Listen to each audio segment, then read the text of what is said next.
Cal Kestis was a Jedi youngling during the time of the Clone Wars. His master was Jaro Tapal, a general who commanded the 13th Battalion in the Grand Army of the Republic. When he was still a young man, Cal would lose his master during Order 66 and the Jedi Purge. With his master's help, however, Cal did manage to escape via an escape pod and would spend the next 5 years staying under the radar, joining the Scrapper Guild as a rigger until he was ultimately brought back into the fight. Although Cal's ability to use the Force properly was originally damaged due to the trauma he suffered during Order 66 and seeing his master perish, he was able to retain some of his abilities.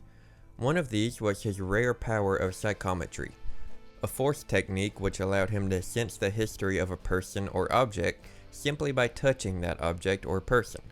In the words of Cal's mentor Sierra Junda to Cal himself, she stated, "You touch an object and witness events connected to it. You feel its history. It's an echo in the Force from the object. Not many Jedi have that skill." Sierra, who was Force sensitive and served as a Jedi herself, was clearly impressed by Cal's ability of psychometry, as she said herself that not many Jedi have the skill. Another Jedi who had this rare ability was Anakin Skywalker's former apprentice, Ahsoka Tano, among others. And this is one of my personal favorite Force abilities possessed by Cal.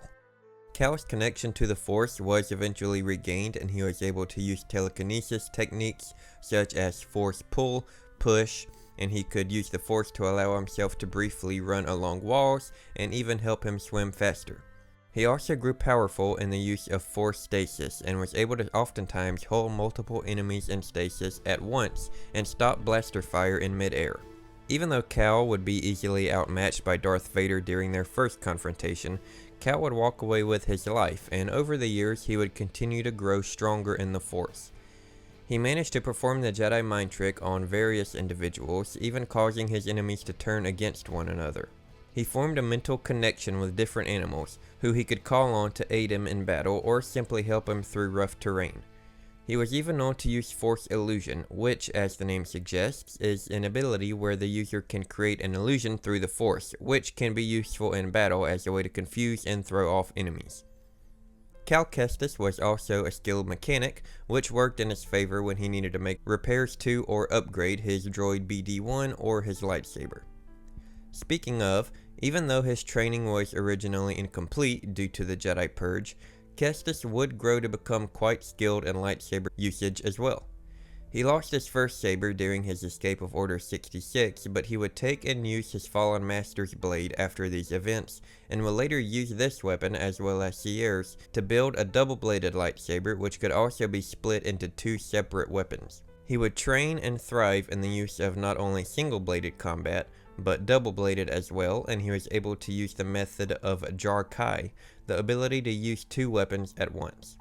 A technique also used by, again, Ahsoka Tano, Darth Sidious himself, as well as Asajj Ventress and others. Cal could even switch between these three forms in the middle of combat after mastering them. Kestis was luckily a fast learner and was able to quickly learn these new skills after not having completed his training with the Jedi themselves, for obvious reasons. Cal would have multiple run-ins with the Sisters of the Inquisitorius.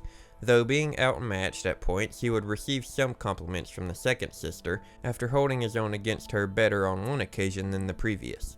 He was also finally able to best the ninth sister during a duel. As mentioned, though he wasn't able to complete his original Jedi training on Coruscant, Cal was able to become a very well-trained and able Jedi thanks to the mentoring of Sierra, his battles against the Empire, the Inquisitors, Vader himself, and his tenacity to adapt and learn the ways of the Jedi and the Force. Though we don't fully know what happens to Cal Kestis after about 9 BBY, I'm sure we'll get more information in some form or another in the future, and I for one am excited to see where things go for him and how his story ends.